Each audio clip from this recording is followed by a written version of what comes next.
My father stood in the driveway of the house I grew up in and told me I was no longer his daughter. He said it calmly. He said it the way he said most things, with the flat certainty of a man who has decided something and considers the deciding to be the end of the matter. He said, "You left this family when you needed it most, and I have nothing more to say to you." My brother was standing behind him in the doorway, and he did not say anything at all. I stood next to my car with my keys in my hand, and I thought about the 312 wire transfers I had made to my mother's medical account over the previous 2 years and 9 months. I thought about the total, which was $41,620. I thought about the fact that my father did not know about a single one of them because my mother had specifically asked me not to tell him, and I had honored that request, and it had cost me everything he thought he knew about me. I did not say any of this in the driveway. I got in my car, I drove away. What happened next took 14 months and a probate attorney and a bank and a woman named Sylvia who had been my mother's closest friend for 31 years and who had been keeping something for me without my knowing. Before I go on, if this story connects with something real in your life, please take a moment to like and subscribe, but only if you genuinely feel it. Drop a comment and tell me where you are watching from and what time it is there. I read every single one. My name is Nadia. I am 27 years old. And this is the story of how a woman who died believing she had protected me turned out to have protected me in ways I did not discover until long after she was gone. Now let me take you back to the beginning, not the driveway. Before that, to the farmhouse outside Bowling Green, Ohio, where I grew up, the younger of 2 children, with a father named Gerald who ran a grain operation and a mother named Claire who had been a middle school science teacher for 22 years. And who had a laugh that started somewhere in her chest and arrived in a room before the rest of her. My brother Evan is 5 years older than me. He never left.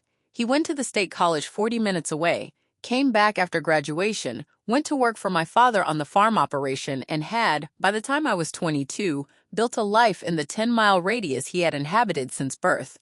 I do not say this as a criticism. There is nothing wrong with staying.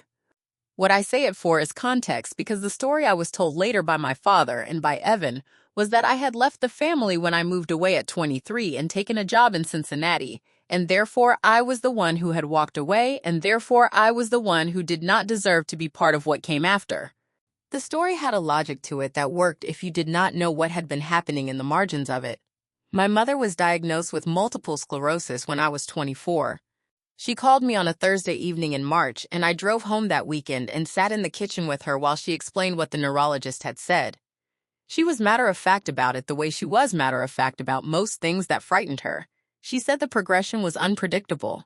She said she intended to manage it as best she could for as long as she could. She said she did not want Evan and his wife to have to carry the financial weight of her treatment because they had 2 young children and a mortgage. And then she said something I did not fully understand until later. She said, "Nadia, I need your help, but I need you not to tell your father how much I need it." I asked her why. She said because your father has a specific way of handling it when he knows someone needs help, and it involves him being in charge of the help and me losing the last thing I have, which is the feeling of managing my own situation. She said, "I know that sounds strange." I said it did not sound strange to me at all. She said, "Good." She said, "I have a medical savings account that is in my own name, and I need you to contribute to it when you can, and I will handle the rest, and your father will never have to know that we had this conversation." I said, "Okay." Over the following 2 years and 9 months, I transferred money to that account every month, sometimes more when I had it, sometimes less when I did not. I drove home every 6 weeks. I did my visits the way I had always done them, through the front door, at the kitchen table, with my mother, and sometimes my father and I need to tell you about the period of my mother's illness when the money was hardest for me to send. In the second year, I was going through a period at work that involved a project I had taken on that was significantly larger than I had anticipated, and a manager who was not managing it well, and 3 months where I was working 7 days a week and spending more on the transfers than I had available in my regular budget, which meant I was pulling from savings I had been building since I graduated. I did not tell my mother this. She asked me once on a phone call whether I was all right with what I was sending, and I said yes, and she said, "Nadia," and I said, "I am fine, Mom," and she said, "If you ever need to stop, I will understand," and I said, "I know, but I am not going to," and she said, "Okay," and she thanked me in the specific way. She thanked people briefly and directly without embellishment, and then she moved on to asking about my apartment and whether I had been sleeping enough. That was the only time we discussed it directly.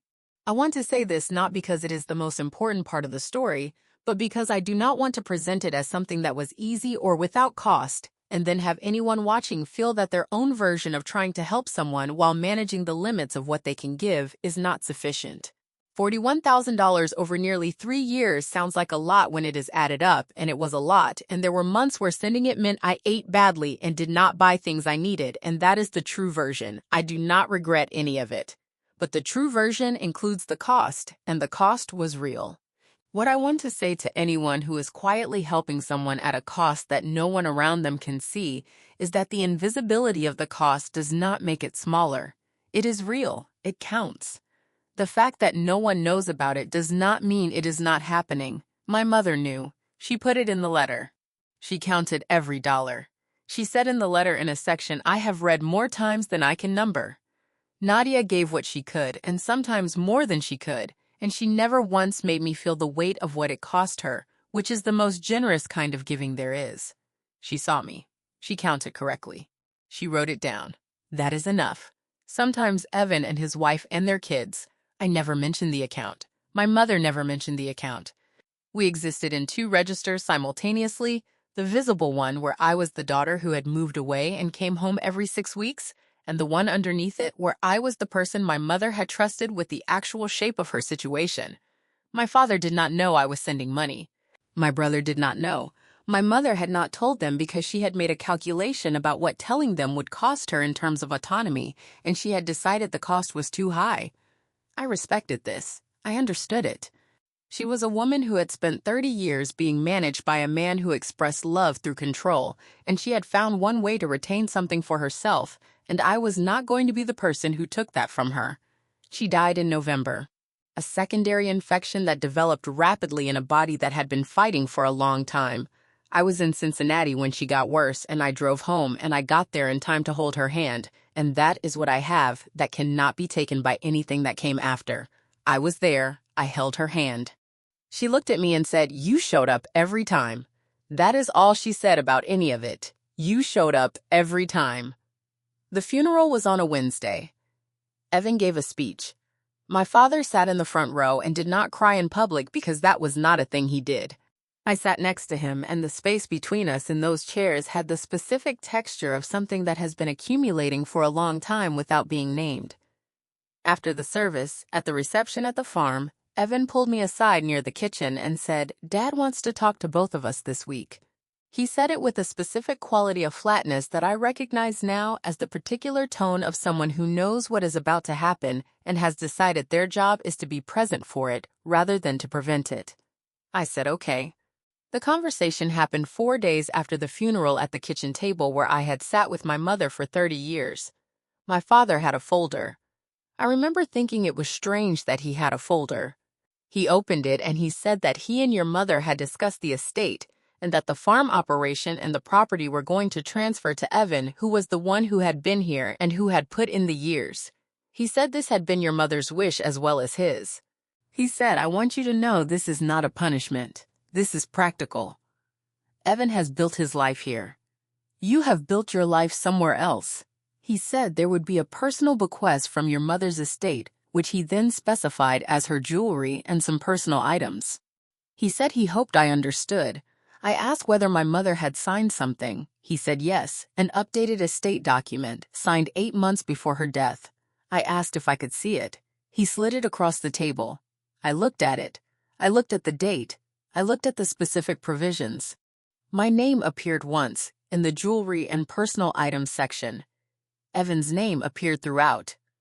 I asked my father if he knew about the medical account. He looked at me blankly. I said Mom had a medical savings account in her own name that I had been contributing to. He said, "I don't know what you're talking about." I looked at Evan. Evan looked at the table. I said, "I have been sending money home for almost 3 years. My father's expression did not change. He said, "If that is true, it is news to me, and it doesn't change what was decided." I said it might change some things. He said, "I think we're done here, Nadia." And that was the end of the conversation at the kitchen table. 3 days later, I was in the driveway with my keys in my hand, and my father was telling me I was no longer his daughter. I drove back to Cincinnati. I sat in my apartment for 3 days, and I thought about what I had. I had bank records going back 2 years and 9 months. I had transfer confirmations. I had statements. I had $41,620 in documented transfers to a medical account in my mother's name. I had nothing else. I did not have my mother's voice. I did not have anything she had written down. I did not know if there was anything she had written down. I thought about the conversation in the kitchen 3 years before when she had asked me to help and to say nothing. I thought about the specific precision with which she had arranged things. My mother was a science teacher. She believed in documentation. She believed in the observable record. She had spent 22 years teaching 12-year-olds that you cannot prove a hypothesis with how you feel about it. You prove it with what you can show. I called Sylvia on a Sunday afternoon. I want to describe Sylvia Marsh more fully because she is a person who matters to this story in a way that goes beyond delivering an envelope. She is 61 years old now and has lived in the same house with the red door for 27 years. She taught 7th grade English for 19 years at the same school where my mother taught science, and they had met on the first day of teacher orientation in 1991 when they were seated alphabetically and aldermen came after Marsh, which placed them next to each other at a table with bad coffee and a principal who talked for longer than the occasion warranted. My mother had leaned over at the 90-minute mark and said quietly, "I think we need better coffee." And Sylvia had said, "I have some in my car from a place on Route 6, and would you like to take a walk to the parking lot?" And my mother had said yes immediately. They had been close since that morning. 31 years of lunches and phone calls and the specific friendship of two women who understand each other's interior lives without requiring a great deal of explanation. Sylvia knew about the medical account from the beginning. My mother had told her within the first month because she needed someone else to know in case something happened, and because Sylvia was the person she trusted with the things that mattered most. Sylvia had not told me during my mother's illness because my mother had specifically asked her not to, and because Sylvia is a person who keeps her word with the specific rigor of someone who understands that trust is not a feeling, but a practice. She had watched me come and go during those years on my 6-week visits, and she had known what was underneath the visits, and she had kept it, and she had waited because my mother had asked her to wait, and she waited. The hug she gave me at the funeral reception carried all of that. I felt it then without knowing why, and I understand it now completely. When I called her 6 weeks later, she said, "Nadia, I was wondering when you would call," and she said it with the warmth of someone who has been holding something carefully and is relieved to finally be able to put it in the right hands. She made coffee with beans from a place on Route 6. I think that was on purpose. 6 weeks after the funeral, Sylvia Marsh had been my mother's closest friend since they met as young teachers at the same school in 1991. She lived 20 minutes from the farm, and she had visited my mother every week through the illness, and she had been at the funeral, and she had hugged me for a long time at the reception in a way that communicated something she did not say out loud. I called her because I had run out of other calls to make, and because something about that hug had felt like it was waiting for the right moment. She answered on the second ring.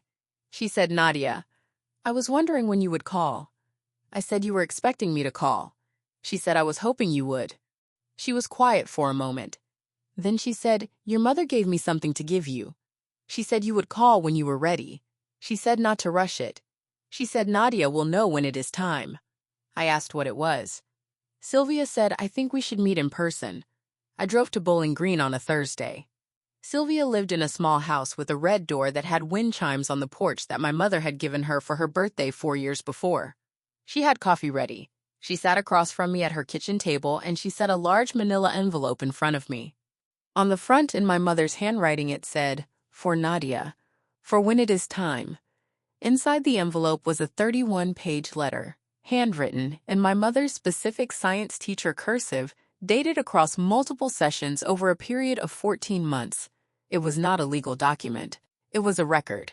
It documented every transfer I had made to the medical account with the date and the amount.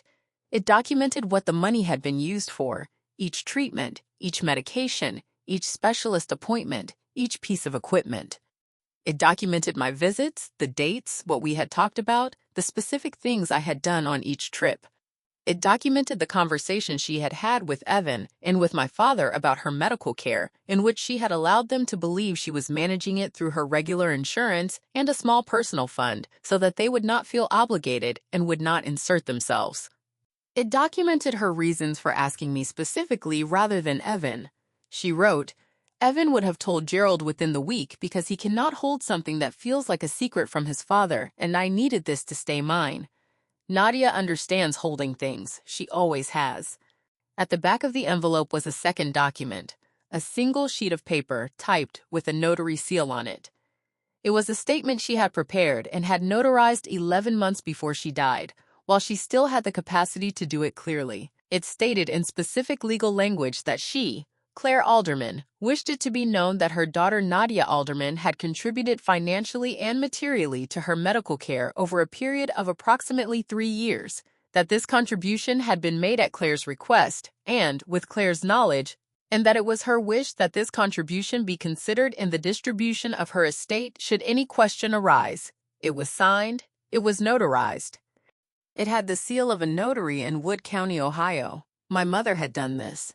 She had sat with a notary 11 months before she died, and she had created a document because she was a woman who understood that a hypothesis you cannot prove with observable evidence is just a story you tell about yourself. I sat at Sylvia's kitchen table for a long time with the envelope and its contents in my hands. Sylvia brought more coffee. She did not say anything for a while. Then she said, Your mother was the most organized person I have ever known. I said, I know. Sylvia said she talked about you all the time. I said, I know that too. Sylvia said she was very proud of you. She said it the way people say things that are true and important, and that the person who should have said them is no longer available to say them directly. I went home and I called a probate attorney named Renata Osei. Renata worked out of an office in Cincinnati and had 15 years of experience in estate disputes. I explained the situation in the order it had happened, and I spread the contents of the envelope across my kitchen table as I spoke. Renata listened. When I finished, she was quiet for a moment, and then she said, I need to see the notarized statement. I said I can bring it tomorrow. She said, please do. Renata looked at the notarized statement and the 31-page letter and the 2 years and 9 months of bank records, and she said, This is an unusually well-prepared case from a person who is not a lawyer. I said my mother was a science teacher. Renata said that explains it. She was quiet a moment, reviewing the documents. She said the estate document your father presented was executed 8 months before your mother's death. At that point, your mother had been receiving financial support from you for approximately 22 months. The support is documented. The acknowledgement of the support is notarized. The omission of that support from the estate discussion is also documented in your mother's own letter. She looked up. She said, Your mother wanted this record to exist. She built it specifically. This is not going to be a difficult case to make. Renata filed a petition with the probate court requesting a review of the estate distribution on the grounds of material omission and inequitable treatment in light of documented contributions. She submitted the notarized statement and the bank records as primary exhibits. She submitted the 31-page letter as corroborating documentation. She contacted the notary whose seal was on the statement to confirm its authenticity. The notary confirmed it and confirmed that my mother had presented herself in person, had been lucid and clear, and had explained in detail why she was having the statement prepared. My father hired a lawyer who filed a response arguing that voluntary financial gifts between family members do not constitute grounds for estate redistribution. Renata's counterfiling was 20 pages. It addressed the specific language of the notarized statement and what my mother had explicitly stated her intentions were. It addressed the pattern of omission from estate discussions while financial support was ongoing. It addressed the documented gap between what my father and Evan had believed to be true about my mother's care and what had actually been true. The court set a hearing date. The hearing was on a Tuesday morning in March, 16 months after my mother died. The courtroom was a small probate room with wood-paneled walls and a judge named Samuel Briggs, who had the particular patience of a man who has presided over family disputes long enough to understand that the most important thing he can do is slow everything down and read carefully. Renata presented the documents in order. She presented the bank records. She presented the notarized statement. She read specific sections of the 31-page letter into the record. She called me to testify, and I testified for 35 minutes about the transfers and about the conversations with my mother and about the specific request she had made and why I had honored it. My father's lawyer cross-examined me. He asked whether I had been acting out of my own volition or under direction. I said both. He asked whether I had received anything in exchange for the financial support. I said I had received my mother's trust. He moved on. He called my father. My father testified that he had not known about the medical account and that he stood by the estate as written. He said it honestly, I believe. He had not known. That was the whole of his defense. He had not known. And the reason he had not known was documented in 31 pages of my mother's handwriting. Judge Briggs took the matter under consideration and issued his ruling 12 days later. He found that the estate document had been executed without full disclosure of a significant ongoing financial arrangement. He found the notarized statement to be clear and credible evidence of my mother's intentions regarding that arrangement. He ordered a revised distribution that recognized my documented contributions as a debt of the estate to be satisfied before final distribution. The revised distribution was substantial, not the farm, not the operation. My father still had those, and I understood that, and I had not asked for them. But the liquid assets, the savings, the accounts, the proceeds from personal property were redistributed with the acknowledgement of what I had contributed and what my mother had intended. Evan called me the week after the ruling. It was the first time we had spoken since the driveway. He said I did not know about the account. I said I know you did not. He said Mom never told me. I said she told me not to tell anyone. He was quiet for a while. Then he said I should have asked more questions. I said yes. He said I am sorry.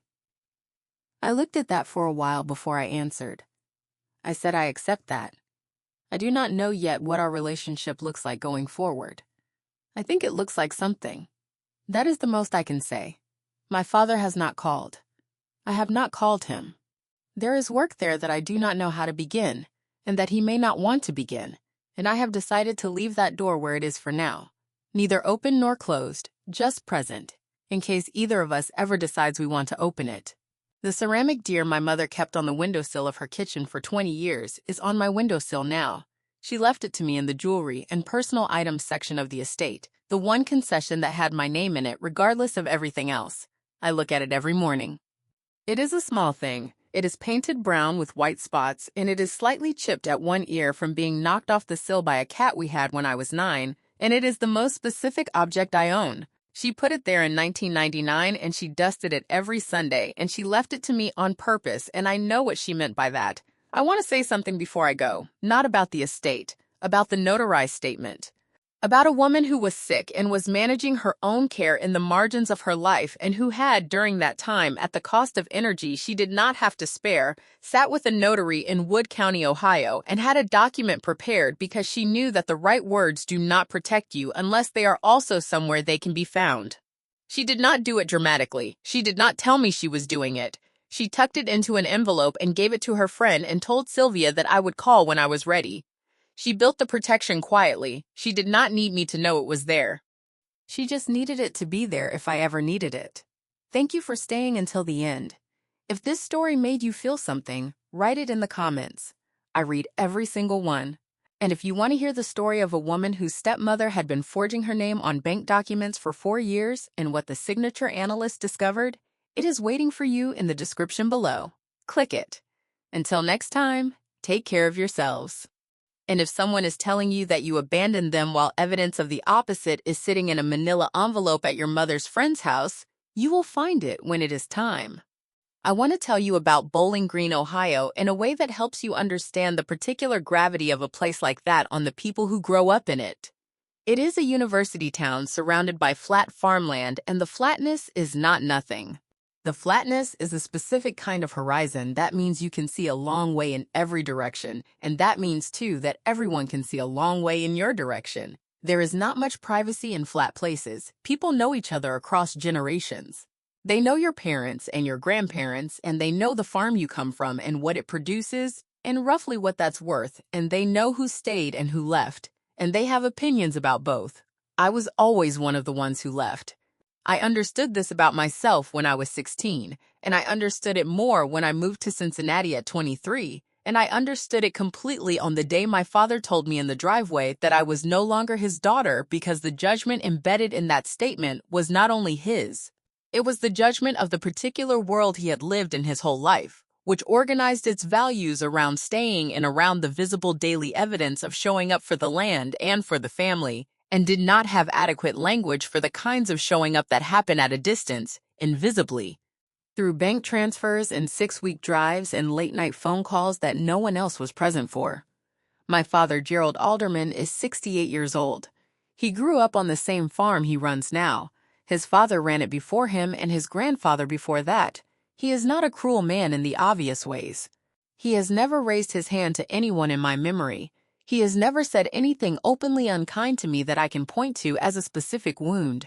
What he is a man whose emotional vocabulary has 4 or 5 words in it, and whose primary mode of love is the performance of duty, and whose primary measure of a person is whether they show up for the things that need doing in the physical, immediate world he can see. He could not see me contributing to my mother's medical account from Cincinnati. He could not see the 6-week drives or the phone calls or the evenings I spent researching her medication options and calling specialists in Toledo on her behalf. He could not see any of it because I had agreed not to tell him about it. And so the story he had over those 2 years and 9 months was the story of a daughter who called and visited, but who had left and who was not here, and who was therefore not the one who deserved the weight of what was built here. I understand this without forgiving it entirely. Both things are true. My brother Evan is a person I have known my whole life and understood incompletely for most of it. He is 5 years older and he has our father's relationship to the land, the same visible daily devotion to the physical immediate world, the same measure of value that centers on presence and duty. He married a woman named Lori when I was 19, and they have 2 children, a boy named Marcus who is 7, and a girl named Grace who is 4. They live in a house on the farm property that my father built for them as a wedding gift, a 4-bedroom with a wraparound porch and a view of the fields that is genuinely beautiful in a specific flat Ohio way. Evan is not a bad person. I want to be clear about that because the story I am telling could make him sound like one. He knew about the estate document. He knew what was in it. He knew that my name appeared only in the jewelry and personal items section. He said nothing to me about this before the conversation at the kitchen table. He stood in the doorway on the day our father told me I was no longer his daughter, and he said nothing. These are not the acts of a malicious person. They are the acts of a person who has organized his entire life around not crossing his father, and who, when presented with a situation that required him to choose between his father's narrative and his sister's actual experience, found himself without the tools to do anything except stay quiet and stay put. My mother Claire was the more complicated of my parents, in the sense that she was more fully formed as a person. She had things she wanted separate from what the family wanted. She had opinions she kept carefully in the privacy of her own mind. She had a whole interior life that she had learned, over 30 years of marriage, to express in small managed doses and only to people she trusted completely. Sylvia was one of those people. I was one of those people. She told me once, when I was about 19 and we were driving back from a dentist appointment, that the most important thing she had ever learned was the difference between needing something and showing that you need it. She said that needing things was fine and inevitable and human. But that showing everyone that you needed them gave the people around you a kind of leverage that some people used well and some people used poorly, and that you had to choose carefully who got to see the needing. I did not fully understand what she meant until I was 24, and she was asking me to help her with her medical care and asking me not to tell my father because she needed to retain one arena of her own life that he was not in charge of. That was the same lesson. She was teaching me the same thing she had been teaching me since I was 19. Be careful about who gets to see your needing. The farm is 212 acres. It has been in the Alderman family for 81 years. My great-grandfather bought the first parcel in 1943 with money he had saved during the war, and my grandfather expanded it twice, and my father added another 40 acres in 1987, which was the year my brother was born. The main house is a white 2-story with a covered porch and a kitchen that faces east and gets the morning sun, and a living room that has the same furniture in it that has been there since I was a child.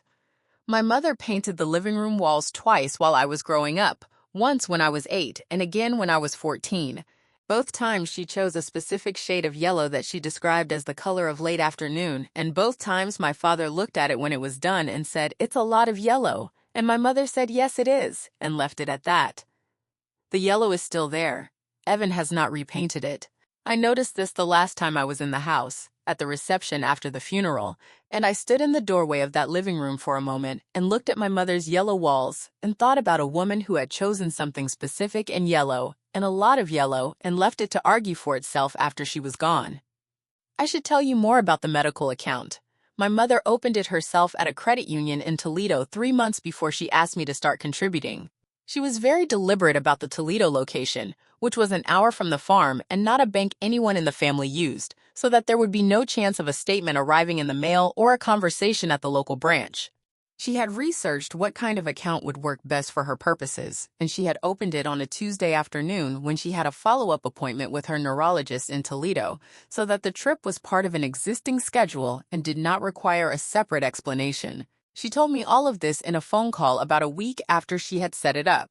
She told me the account number and the routing number and the login credentials, and she told me that she kept a printed record of every transaction in a folder in the back of her filing cabinet behind her school records, which was where she knew my father would never look because he did not believe in filing. The treatment she was paying for with the account were primarily the medications that her standard insurance covered inadequately, and the specialist appointments that the rural network did not include, and the adaptive equipment that insurance classified as optional.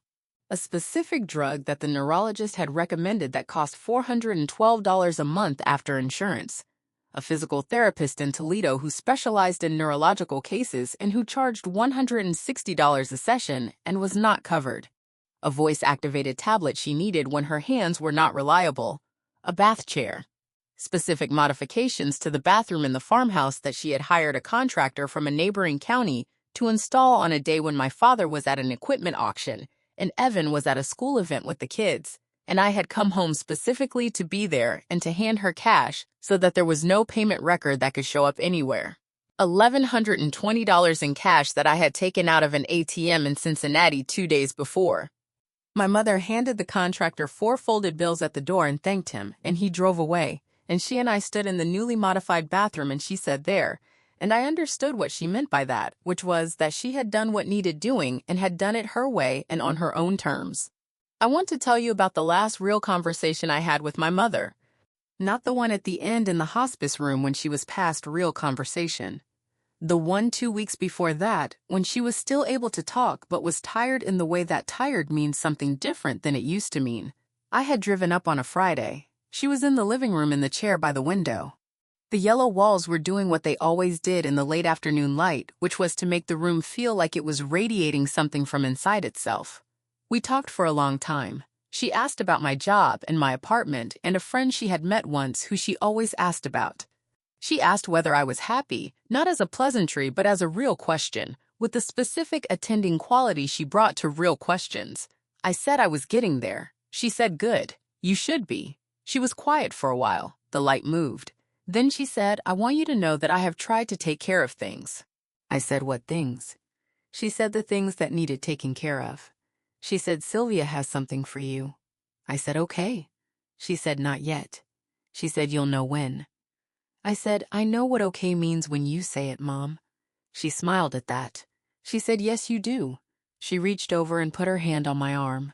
She said, "You showed up every time, Nadia." I said, "Of course I did." She said, "Not of course." She said, "Don't say of course." She said, "It matters that you did." The 6 weeks between my mother's funeral and calling Sylvia were the strangest weeks I have experienced in my adult life. I was in Cincinnati. I was going to work. I was performing the ordinary routines of a person who is living their life while also being a person who has just had the ground entirely reorganized beneath them. My mother was gone, and my father had told me I was no longer his daughter, and I had $41,000 in documented bank transfers and nothing yet that told me they mattered. I did not know yet that they mattered because I did not yet know about the notarized statement. I did not know what my mother had meant. I also want to tell you about the moment I read the notarized statement for the first time. I was at Sylvia's table and the 31-page letter was already in my hands and I had been reading it slowly, section by section. The way you read something that contains a person you loved, and that is therefore the last place they still exist in the form of words you can read. I got to the end of the main letter, and I turned the page, and there was the single sheet with the notary seal. I did not understand what I was looking at for the first few seconds. I read the header, and then I read the first paragraph, and then I set it down on the table, and I looked at Sylvia. She looked back. She said she had it done in October. She said she drove herself to the notary and back. This was October of the year before she died, which was approximately 10 months before the end, and which was during a period when she was having significant difficulty with her hands, and when driving was something she could still do but that required concentration and planning. She had planned this trip. She had driven an hour to a notary she had found herself, and she had sat in an office and she had explained in the precise language that notarized documents require what she wanted the document to say and why. She had driven home. She had put the document in the envelope with the letter and given it to Sylvia and said, "Keep this for Nadia." I picked the sheet back up. I read it again. I read every word of it. I turned it over to look at the seal on the back. The notary was a woman named Helen Greer of Wood County, Ohio, and her seal was stamped in purple ink and her signature crossed below it in a careful hand, and it was the most official-looking thing I had ever held. Sylvia said nothing for a while. Then she said, "Your mother wanted to make sure you had something no one could argue with." I said yes. She said she was that kind of person. I said she was exactly that kind of person. We sat with that for a while. The wind chimes on the porch moved in the April air, and I thought about my mother choosing that specific date in October and making that specific trip. And I thought, that is a woman who showed up for me in a room I was not in yet. That is a woman who showed up for a future I had not arrived at yet and made sure there was something waiting for me when I got there. When she said she had tried to take care of things, I only knew that she had said it with the precision of a woman who does not say things she does not mean, and that Sylvia had something for me, and that the timing was mine to choose. I chose it at 6 weeks because that was when I finally felt like I could sit in a room with what my mother had prepared and receive it without coming apart. I had cried in the specific complete way that grief requires, and then I had put it somewhere I could carry, and I had called Sylvia. Renata Osei had offices on the 4th floor of a building near the courthouse in Cincinnati that had the particular smell of a legal office, paper and coffee, and a specific quality of contained seriousness. She was 42 years old and had been a probate attorney for 15 years and had a way of listening that I noticed the first time I spoke to her. Not the kind of listening that is waiting for its turn to speak, but the kind that is building a structure in real time from what it hears. She took no notes during our first conversation. She asked precise questions. She said, "Tell me about your mother in the way I would need to know her to understand why she made the choices she made." I told her. She listened. At the end, she said, "Your mother sounds like a person who understood systems and how to work within them." I said she was a science teacher. Renata said yes. She said that explains the notary. The 31-page letter is the most things. There is something I have not yet said about the bank records themselves. I want to say it because it matters to how the case was built. When I first brought the bank records to Renata, she looked at them and she asked me whether I had saved every transfer confirmation. I said yes. She said how? I said I had kept a folder in my email labeled medical fund from the first transfer onward, and every bank notification was in it, and I had also downloaded PDF statements for every month and saved them to a folder on my computer that I backed up twice a year. She looked at me for a moment. She said, "Did you know you were going to need this?" I said no. I said, "I do this with everything." I said, "My mother always said that a record you cannot produce is not a record." Renata said, "Your mother said that." I said she was a science teacher. She taught it. She also lived it. Renata said the 212 individual transfer records across 2 years and 9 months are going to be very useful to us. I said there are 213 actually. She said even better. That exchange stayed with me. My mother had built her record. I had built mine. Neither of us knew the other was doing it. Or maybe my mother knew. Maybe she understood that a daughter she had raised to keep things carefully was also keeping this carefully, and that when the two records met, they would tell the same story from both directions, which is the most airtight kind of story there is. Important thing my mother ever gave me, and I want to describe what it actually is because I think it deserves to be described accurately. It is not emotional in the way a personal letter typically is. It is warm, yes, she is present in it, and she speaks to me directly in it, but its primary quality is organizational. It is a record. Each section is headed with a date range and a subject, and the information within each section is specific in cross-reference to bank records and appointment dates, and the names of the medical professionals involved. She had kept her own parallel record of every transfer I had made, cross-checked against her own account statements, so that the letter contained not only my contributions but her verification of them. She had listed every treatment and what it had cost, and which transfers had paid for which. She had included in an appendix the login credentials for the account so that any interested party could verify the records independently. She wrote in the margin of the appendix in her own handwriting, "The password is Nadia 1997, which is my birth year," which she had chosen when she set up the account, which I did not know until I read that margin note and which I have thought about many times since. She set the account up 3 months before she asked me to help, and she put my birth year in the password.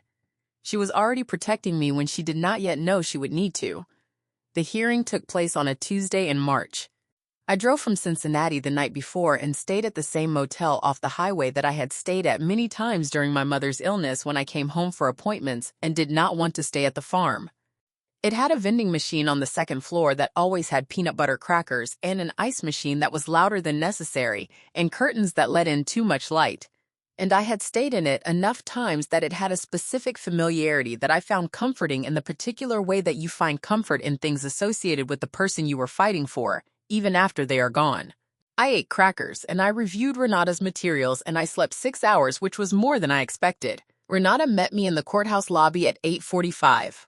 She was wearing a charcoal blazer and carrying the same leather briefcase she always carried, and she looked exactly like a person who has done this many times and knows what she is doing. She said, "Good morning." She asked how I had slept. I said, 6 hours. She said, "That's enough." She said, "We have what we need." She said, "Trust the documents. My mother built this for us." I had not seen my father or Evan since the driveway 18 months before. I saw them in the courtroom. My father was sitting at the respondent's table with his lawyer.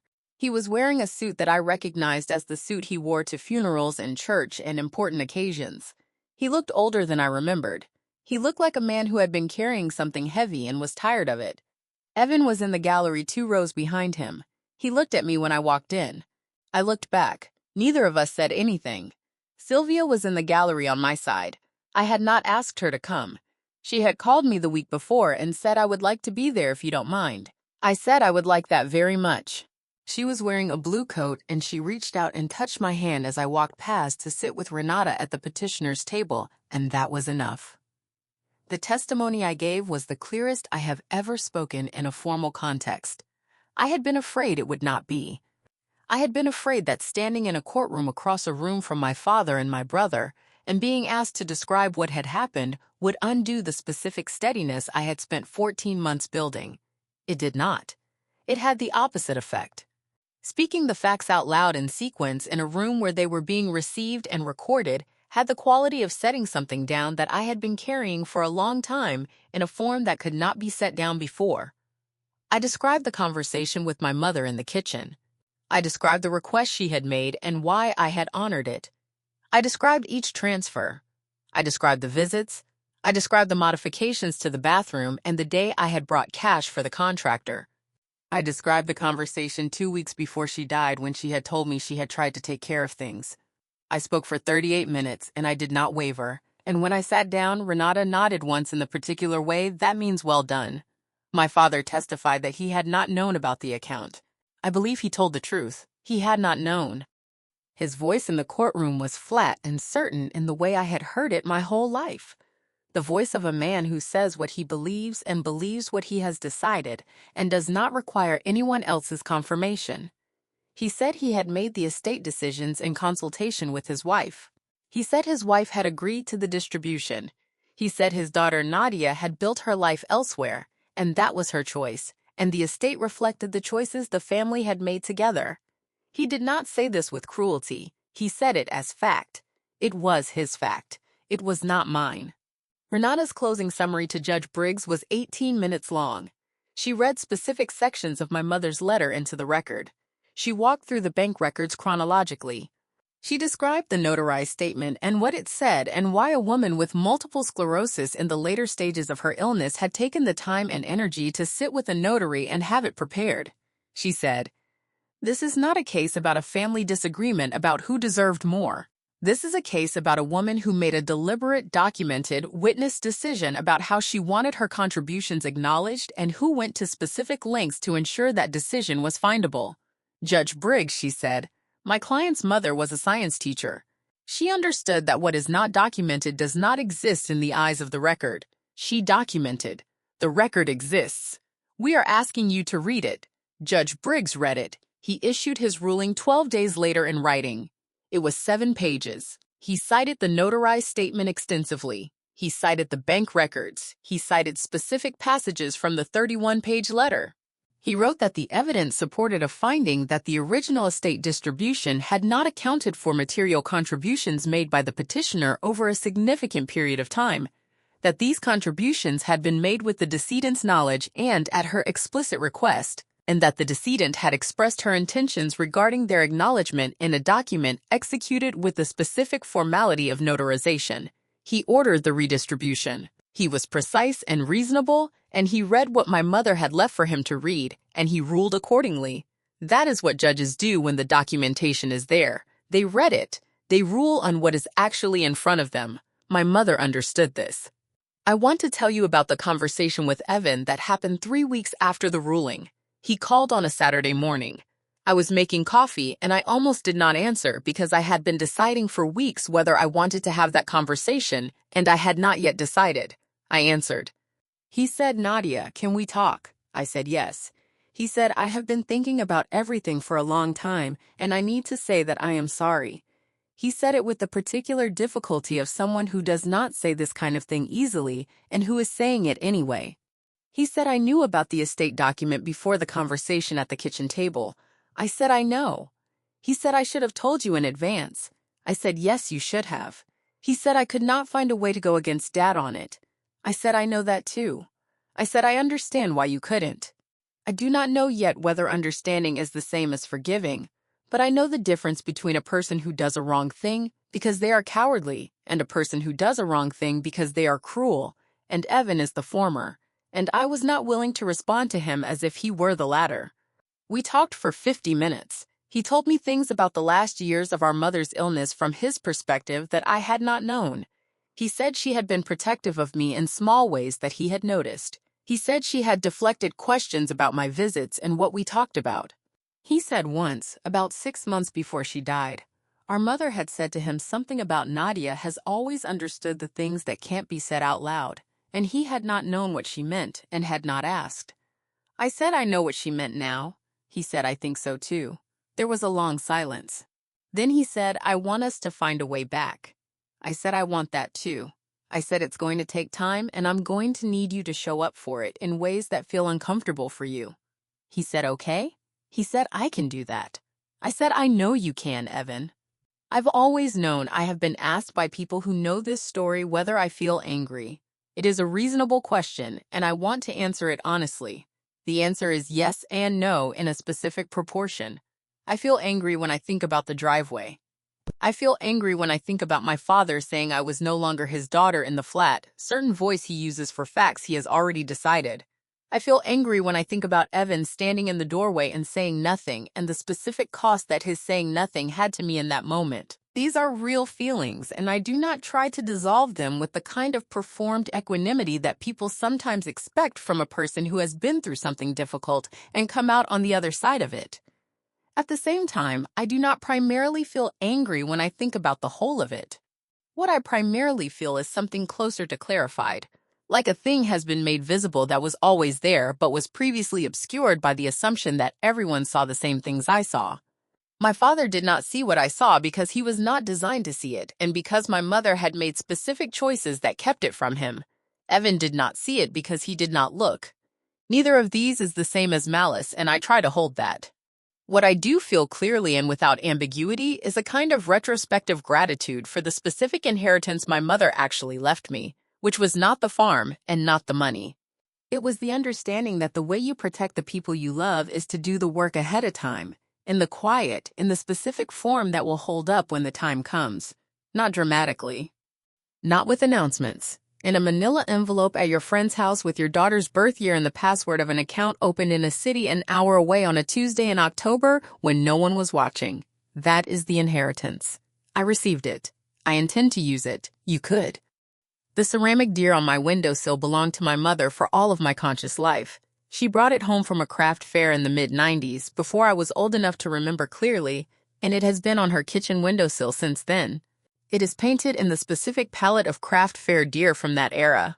brown with white spots, with a neck that is slightly too long and eyes that are slightly too large, and an overall effect of earnest effort that I find genuinely moving. The chipped ear is from a cat named Arthur, who lived with us from when I was 6 to when I was 15, and who had no apologies for anything he ever knocked off any surface. My mother left it to me in the estate by name. She wrote it out in the jewelry and personal items section as the small ceramic deer from the kitchen windowsill to Nadia. She knew exactly what that meant to me, and she made sure it found me. I said my mother's password was Nadia 1997, and I keep returning to that fact. She opened the account in the fall when she knew she was going to need help. She sat at a keyboard in a credit union in Toledo, and she was asked to choose a password for an account she was opening in secret so that her daughter could send her money without anyone knowing. She typed Nadia and then the year I was born. It is the smallest possible act. It is also an entire statement. I was in that account from before it held a single dollar. She put me there when she built the thing that was going to need me. I enrolled in a certificate program in healthcare administration this past January, not because I intend to change careers completely, though I may, but because I want to understand the systems that my mother moved through and that patients like her have to negotiate and often negotiate alone and often without the resources she had, which were primarily her own intelligence and discipline and the specific trust of a daughter who had been taught what mattered. I want to understand how those systems work and where they fail and what happens to the people inside them when they do. My mother was a science teacher. She understood that knowledge of how a system functions is the first requirement for operating within it on your own terms. I am trying to be her student in a different room. The farm is still there. I drove past it last month on my way through Bowling Green for a work thing. I did not stop. I looked at the fields from the road, the flat Ohio fields that go all the way to the horizon, and I thought about my great-grandfather buying the first parcel in 1943, and my grandfather expanding it, and my father adding 40 acres the year my brother was born. All that accumulated intention, all that staying.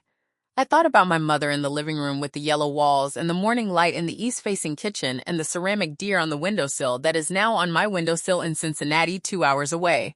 I thought about her choosing that specific shade of yellow that she called the color of late afternoon and my father saying it's a lot of yellow and her saying yes it is. I thought about her putting my birth year in the password. I drove on.